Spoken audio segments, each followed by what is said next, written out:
আলাইকুম। সবাই কেমন আছেন? আশা করি ভালো আছেন। তো আমি একটা জিনিস দেখাবো আপনাদেরকে। দেখতেই পাচ্ছেন, এগুলো হয়েছে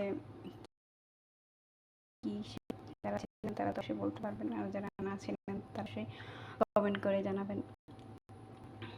যাই হোক, এগুলো হয়েছে ধনিয়া পাতা না, সৌদি আরব ভাষায় বেগদুনস। তো এগুলা ধনিয়া পাতার মতন এত একটা গ্যারান নাই। তো এগুলাই সৌদিরা খায়।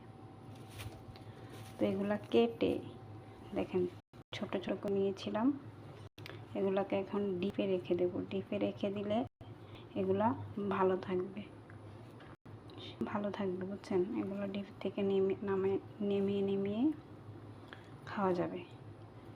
কিন্তু এভাবে আস্তা যদি আমরা ডিপে না রেখে নর্মালে রেখে দিই, 2 দিন 3 দিন পরে এগুলা নষ্ট হয়ে যায়। তারপরে এগুলোকে ফালাই দিতে হয়।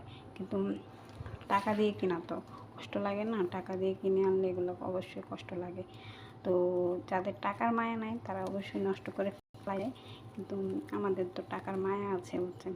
ওই কারণে আমরা কেটে এগুলারে ছোট ছোট করে কেটে এই ডিপ ফ্রিজে রেখে দিই।